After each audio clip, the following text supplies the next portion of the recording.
Everyone thought they were looking at a helpless bride when 12 armed men burst into the cathedral. But what these criminals didn't know was that innocent Emma was a former Special Forces operative who had been waiting her entire civilian life for someone stupid enough to threaten her wedding day. And she was about to save 180 lives in the next 4 minutes. Meet Emma Claire Richardson, 29 years old, auburn hair cascading in perfect curls, emerald green eyes that held secrets deeper than anyone could imagine. Today was supposed to be the happiest day of her life. She was marrying David Mitchell, a fellow veteran who understood her better than anyone ever had, but Emma's past was far more complex than even David fully knew. 6 years ago, Emma served in one of the military's most elite special operations units. Her call sign was Phoenix, because she could rise from impossible situations and emerge stronger. 3 tours in Afghanistan, 2 in Syria. Behind enemy lines operations, high-risk extraction missions, and survival in the harshest conditions imaginable. Emma was at the peak of her military career when something unexpected happened. During a covert operation in a civilian village, she defied direct orders to protect innocent lives. Her commanding officers called it protocol violation. Emma called it doing what's right. That day, she saved 15 children from crossfire, but sacrificed her own career in the process. "You can't serve here anymore, Richardson," Colonel Harrison had told her that day. "We're processing your discharge papers." Emma left military life behind, but military training never left her. Her reflexes, strategic thinking ability, calm under pressure, it was all still there, just hidden beneath layers of civilian life and now beneath white silk and wedding lace. Now, at Sacred Heart Cathedral in downtown Chicago, she was preparing to marry the love of her life in front of 180 guests. The cathedral was breathtakingly beautiful. Stone arches reaching toward heaven, stained glass windows painting rainbow patterns across marble floors, the scent of white roses and baby's breath filling the air. Emma's mother, Patricia Richardson, sat in the front row crying tears of joy. Her father, retired Chicago police detective Robert Richardson, watched his daughter with pride-filled eyes. David stood at the altar waiting for her. Navy blue tuxedo, nervous smile, love shining in his eyes. As Emma walked down the aisle, everything felt perfect. The string quartet played Pachelbel's canon, her cathedral train flowed behind her like liquid moonlight, and every step brought her closer to forever.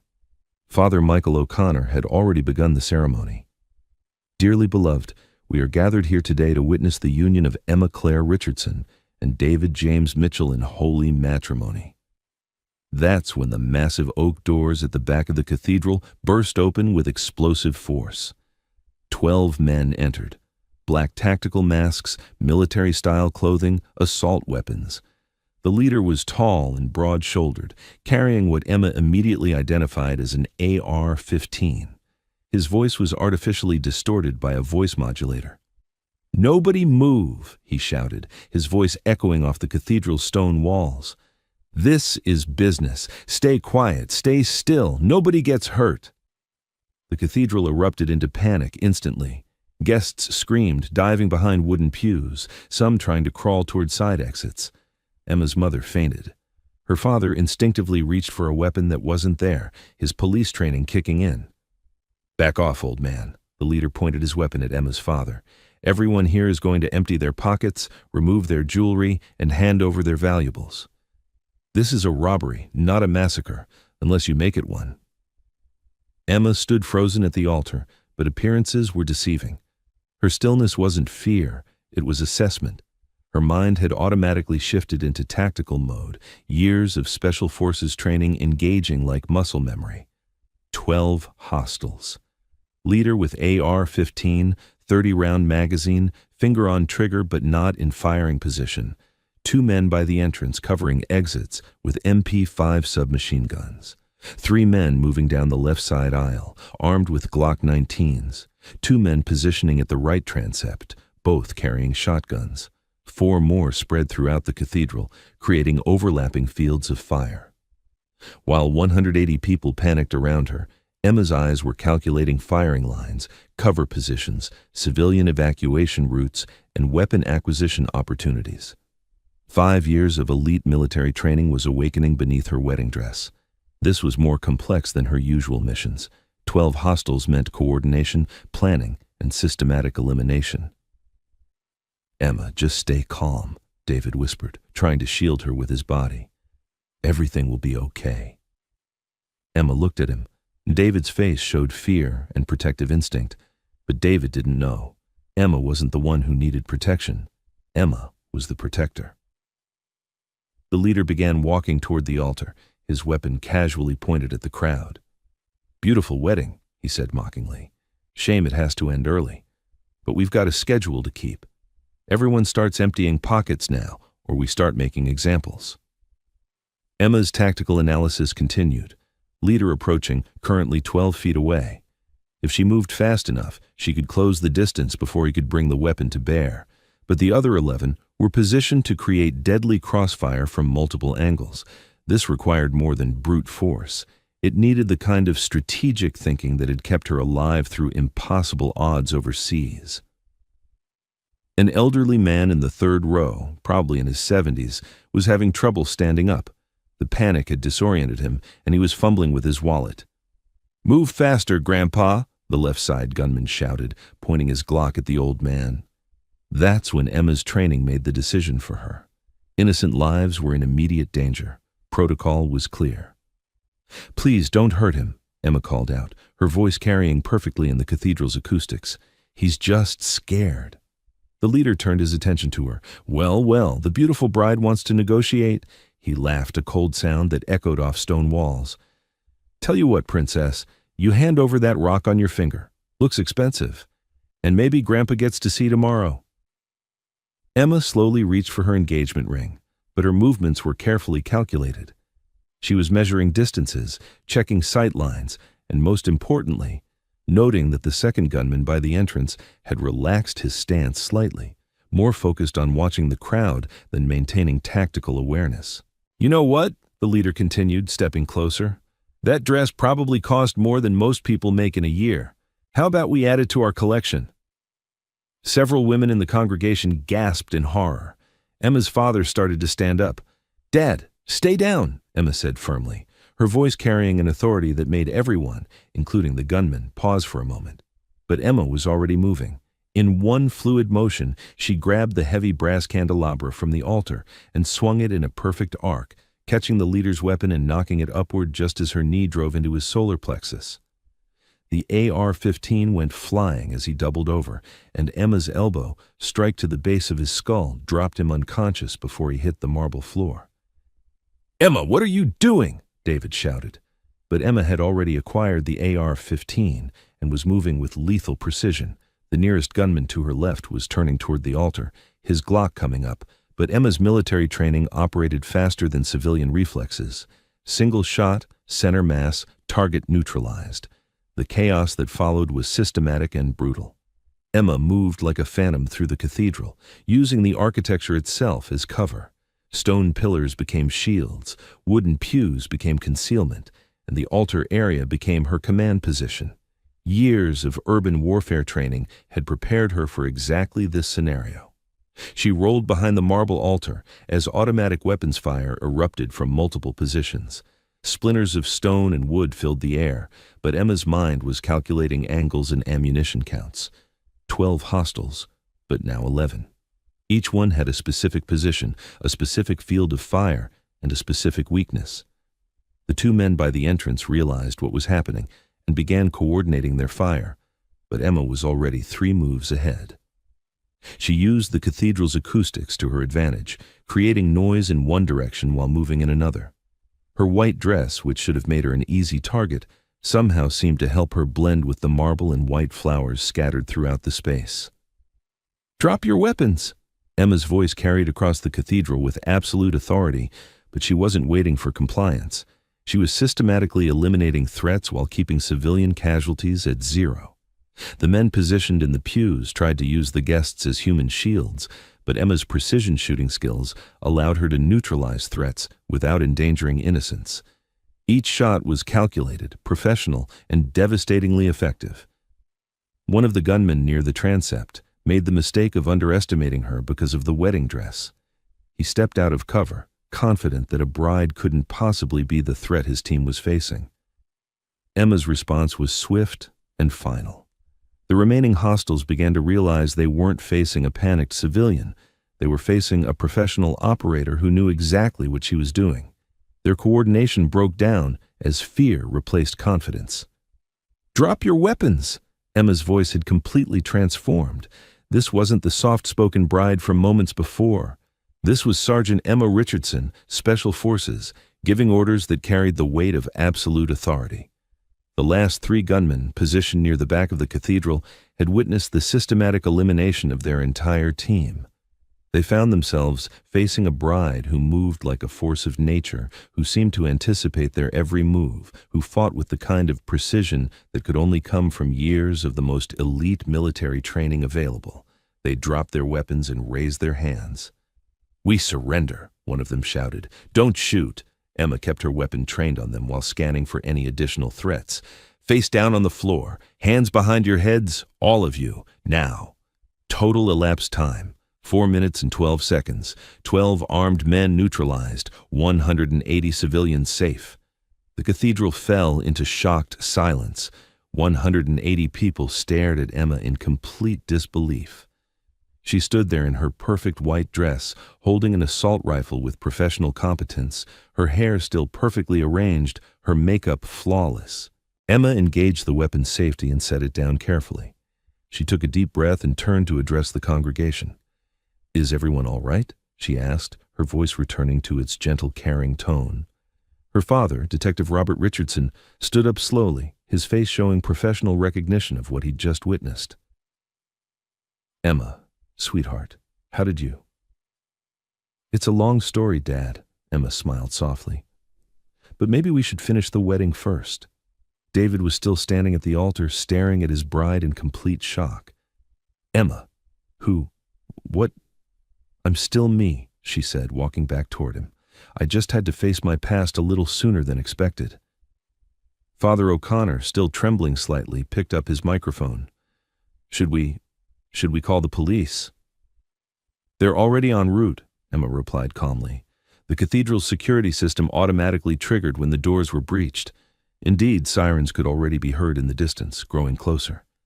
Emma took David's hands in hers. "David, I know this is a shock. I have things to tell you, things I should have told you before now." David's expression was slowly shifting from shock to understanding. "You were military. Really military. Special Forces, 5 years. I wanted to tell you, but you wanted to protect me." David's voice was filled with realization. Emma nodded. "My past is complicated. I might have enemies. I didn't want to put you in danger." David looked around the cathedral, at the neutralized threats, at the 180 people who were alive because of his bride's actions, at the woman he thought he knew completely, but was only now truly meeting. "Emma Claire Richardson," he said softly. "Who are you really?" Emma felt more vulnerable in that moment than she had facing armed gunmen. "I'm someone who loves you more than life itself, but I'm also someone who took an oath to protect innocent people, and that oath doesn't expire when you leave the service." The sirens were getting very close now. Father O'Connor cleared his throat and approached his microphone again. "Given the unusual circumstances, perhaps we should complete the ceremony before the authorities arrive." A voice from the congregation called out, "Yes, finish the wedding." It was Emma's mother, Patricia, who had recovered from her faint and was now standing with tears of pride in her eyes. "That's my daughter," she called out. "That's my brave, beautiful daughter." The entire cathedral erupted in applause. Emma felt her cheeks burn with embarrassment. She'd spent her entire military career operating in secret. Now she was exposed in front of 180 people. David stepped closer to her. "Emma Richardson, will you marry me? All of you, the bride, the soldier, the protector, the woman I love." Emma felt tears forming in her eyes for the first time that day. "David Mitchell, As long as you understand that this comes with some unique challenges. Yes. Challenges? David laughed. You just saved our entire wedding. I think I can handle a few challenges. Father O'Connor raised his voice over the approaching sirens. Then by the power vested in me, and under these most extraordinary circumstances, I pronounce you husband and wife. David, you may kiss your bride. As they kissed, the cathedral exploded in cheers and applause. The doors opened, and Chicago PD tactical officers began streaming in, but they found a wedding celebration instead of a hostage situation. Detective Lieutenant Sarah Chen, leading the tactical response, surveyed the scene with professional amazement. 12 neutralized gunmen, 3 surrendered suspects secured, and 180 unharmed civilians. Who neutralized the threats? She asked, though the answer seemed impossible. That would be the bride, Detective Richardson said, approaching with obvious pride and disbelief. The bride? Lieutenant Chen looked at Emma, who was now posing for wedding photos with David. Ma'am, I'm going to need to ask you some questions. Of course, Emma replied. But could we have just a few minutes for family photos first? Lieutenant Chen studied the scene. 4 neutralized gunmen, 180 unharmed civilians, and a bride who looked like she'd just stepped out of a fairy tale rather than a firefight. What's your background, Mrs. Mitchell now? Emma smiled. And I served 5 years in special operations. What was your call sign? Emma hesitated for just a moment. Phoenix. Lieutenant Chen's expression changed dramatically. You're the Phoenix? The one from Operation Desert Storm? Emma nodded reluctantly. Holy. Chen caught herself. Ma'am, you're a legend. They teach your tactics at the academy. Emma blushed deeply. I'm just a newly married woman now. And an amazing wife, David added, putting his arm around her. The reception that evening was unlike any wedding party in Chicago history. Guests couldn't stop talking about what they'd witnessed, and several news crews had gathered outside the hotel. But Emma only wanted to dance with her husband. Any regrets? She asked as they swayed to their first dance. About marrying a woman who could probably take down half the Chicago Bears single-handed? David grinned. Not a chance. I'm not exactly the normal quiet wife you thought you were getting. David stopped dancing and looked into her eyes. Emma Claire Mitchell. You saved 180 lives today. You protected everyone I care about. You're brave, skilled, compassionate, and deadly when necessary. Normal is overrated. That night, as Emma hung up her wedding dress, she looked at herself in the mirror. For 6 years, she'd hidden who she really was. Today, she hadn't chosen to reveal herself. Circumstances had forced her hand. But maybe that was exactly what needed to happen. She was still the woman who loved David with all her heart. She was still the daughter who wanted to make her parents proud. But she was also Phoenix, protector, warrior, guardian, and maybe, just maybe, she could be all of those things at once. The next morning, Emma and David read the newspapers together before leaving for their honeymoon. The headline read, Bride single-handedly stops armed robbery, saves 180 wedding guests. The subheadline, Former Special Forces operative Emma Mitchell neutralizes 4 armed men during her own wedding ceremony. Emma folded the newspaper and looked at David. Well, there's no hiding anymore. Good, David said, kissing her forehead. I married the real you, all of you. Later that morning, as they prepared to leave for their honeymoon in Hawaii, Emma received an unexpected visitor. A man in a military uniform stood at their door. Mrs. Mitchell, I'm Colonel James Harrison. Emma stiffened slightly. This was her former commanding officer, the man who had processed her discharge. Colonel, she said formally. I came to apologize, he said simply, and to tell you that what you did 6 years ago, protecting those children, it was the right call. Command has since acknowledged that. We were wrong to let you go. Emma felt a weight she'd carried for years begin to lift. Thank you for saying that, sir. There's something else, Colonel Harrison continued. The Army would like to offer you a consulting position, training the next generation of Special Forces operators, part-time civilian contract, your own terms. Emma looked at David, who nodded encouragingly. "I'll consider it," she said. "That's all we can ask, and Mrs. Mitchell, thank you for your service, all of it, including yesterday." As they drove away toward the airport, Emma reflected on how much her life had changed in just 24 hours. She'd started the day as Emma Richardson, former soldier trying to live a quiet civilian life.